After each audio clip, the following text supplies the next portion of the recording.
MCC Season 3 has just begun, and you know what that means: more streamers getting lost, wasting time, and missing sand in Sands of Time. And I'm tired of yelling at my screen, helpless, knowing there's nothing that I can do. The chat door's right here, bro. Stop looking at chat.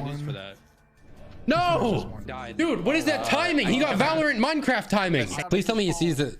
Please tell me he sees it now. Go down. Go down. I'm guessing I don't have time. Go down. Go down. 90 seconds. Go down! Go down, bro! And so is Punz, apparently. So I did what few have the time to do. VOD review dozens of games and make the ultimate guide for Sands of Time. The aim of the game is not in the name, though it somewhat relates, as there is a big sand timer in an ancient dungeon crawler type labyrinth. Players are meant to collect as many coins as possible and leave the dungeon before the sand timer runs out. Otherwise, they get locked in and lose all their coins. Therefore, no points. I'm framing this video as if you, the watcher, are a new contestant in MCC that knows nothing about Sands of Time. But don't worry, there's plenty here for even veterans of the game, contestants and viewers alike. I will be breaking down the basic premise of the game, dungeon structure and layout, basic strategy, the roles of Sandkeeper and runners, a breakdown of every known room you can find in the labyrinth, and all possible ways to get coins. So with that said, here's the basic rundown. Basics. In its most basic form, Sands of Time consists of a main room containing the sand timer and 11 branching paths or rooms. The goal is to explore and get as many coins as possible before the timer runs out. This is typically done by finding vaults. There are 4 colors of vaults: blue, green, red, and gold, which require a key of the same color to open. Now that you have a general idea of what's going on, let's begin by exploring the main room.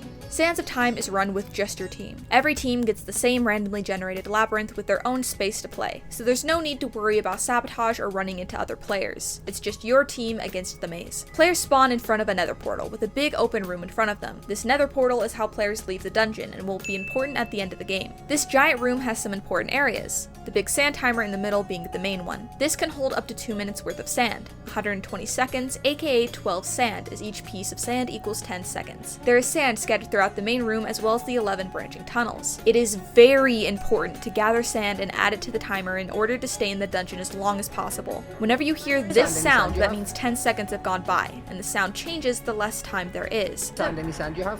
Vault for me to do. 50 Okay. seconds. Okay. I have an idea. To go. I have an idea. I have an idea. Go in. Go in. Go. Go in. You got this, Ranboo.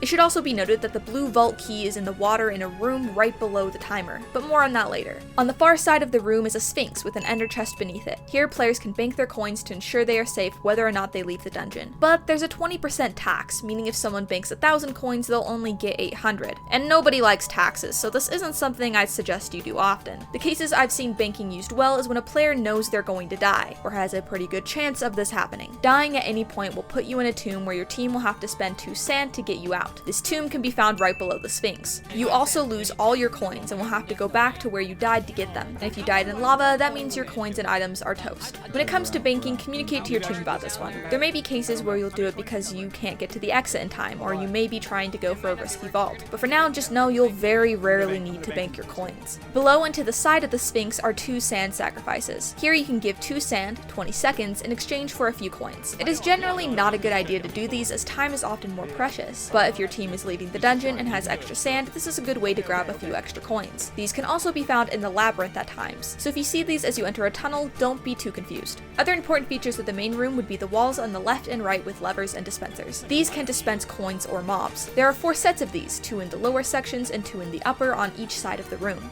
On the upper levels, there will also be a parkour, either ladders and iron bars or this janky slab one. These have a few coins sitting on a platform at the top. Finally, you can find various items on the ground in this room as well as in the branching paths. These include additional torches to use in the labyrinth, better weapons or armor, which should automatically equip, arrows, potions, remember that healing potions can harm undead mobs and damage potions will heal them, and rusty keys, which are used to open wooden doors while exploring. Branching tunnels. Off the main room are 11 branching tunnels or additional rooms. One of these will be the green vault, like you just walk in and boom.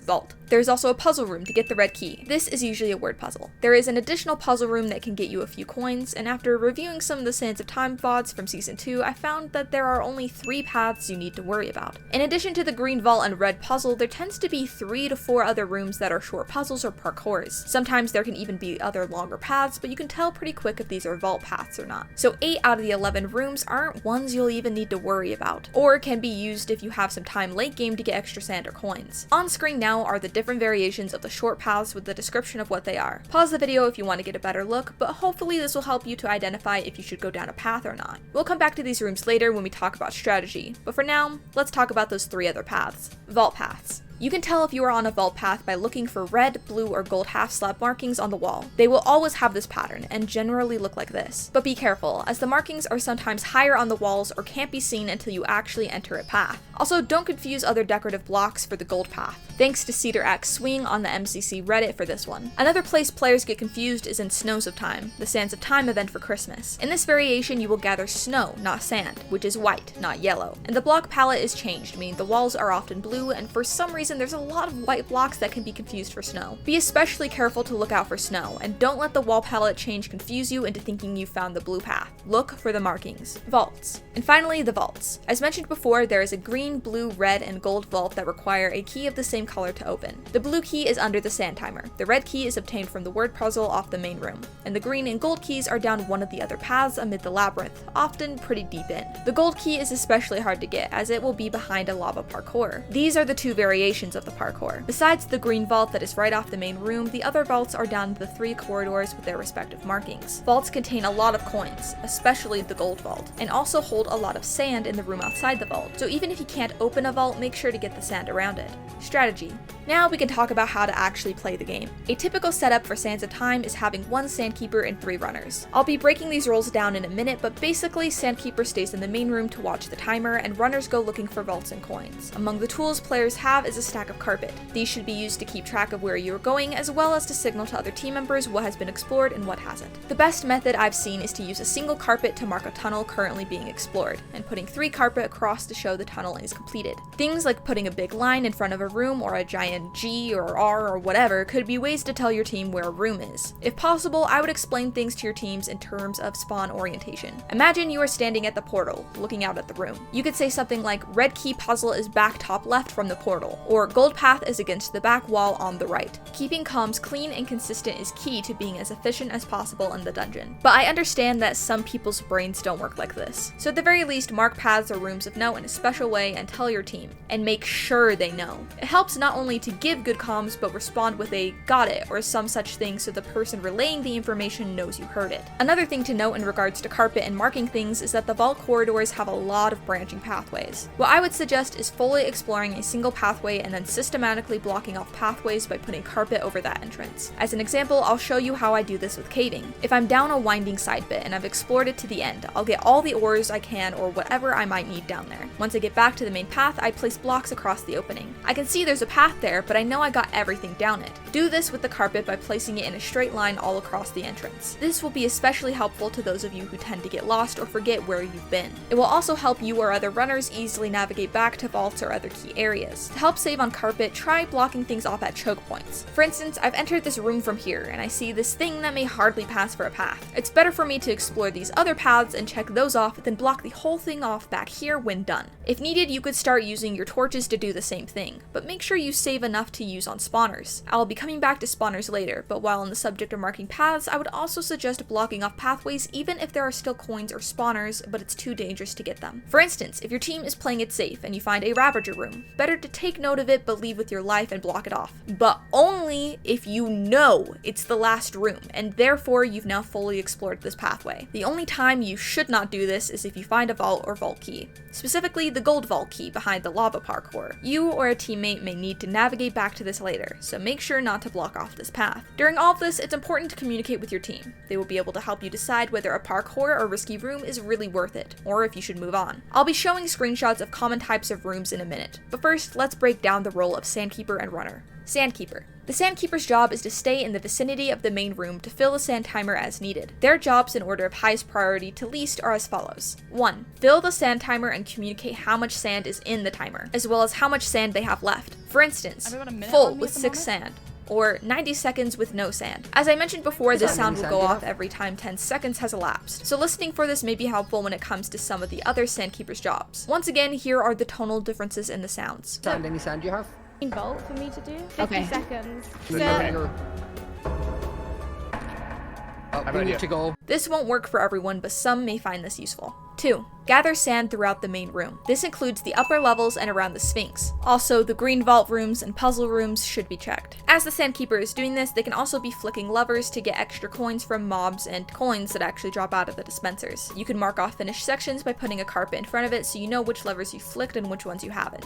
3. Calling runners back if you are low on sand. Do not skimp on this. If you are communicating how much time is left, it should be pretty easy to know when it's about time for someone to come back with the sand they've gathered. 4. Act as the rendezvous for rusty keys and other items. As runners come back with sand, check if they have enough rusty keys. The Sandkeeper can also hold on to vault keys, so if someone found the gold key and got it, they can pass it on to the Sandkeeper to give to the gold path runner. 5. Do simple parkours or puzzles. This is the last on the list because it is the least important. If you have time and if you are confident you can do these, then the Sandkeeper might do the 2 parkours or some of the side rooms that have been found. But do not let this override your main job, keeping track of time. Runners. Now onto the runners. At the start of the game, someone should be designated to go under the sand timer and get the blue key, then immediately look for the blue vault path. Once found, mark it with a single carpet and go exploring. As for the red key, either have the red pathfinder do the puzzle then start exploring, or have the Sandkeeper do the puzzle and pass it off to the runner. Both have downsides. Having the runner do the puzzle means they aren't searching the red path, but having Sandkeeper do the puzzle means the runner will have to come back for the key, also wasting time, though they may have found some sand, which could be good. Either way, make sure that someone who is comfortable with word puzzles does this. Doing this puzzle is the one and only time you should ask chat for help. Your chat will most likely be delayed, so using them for help when running tunnels will most likely confuse you and make you waste your time. It's okay if you missed one piece of sand. It's more important you stay focused and clear-minded. When the green key is found, it should be given to the Sandkeeper and they can get the green vault. As for the gold key, it depends if you are up for the risk. Dying to the lava parkour means losing coins, but if you are confident in parkour or have few coins, it may be worth the risk. This is also a situation where you could bank coins and go for the key. It really depends whether or not your team needs the points to pull ahead in the event. One variation of the lava parkour does allow you to spend 4 sand or 40 seconds to get the key without doing the parkour, but this should be considered carefully. Have you already found the gold vault? Is it worth the time loss? Communicate with your team. But a quick aside, the chain parkour isn't as hard as people make it seem. You don't have to run back up the chains, just go on the blocks on the side. These are only 2 block jumps, 1 block up, so they're not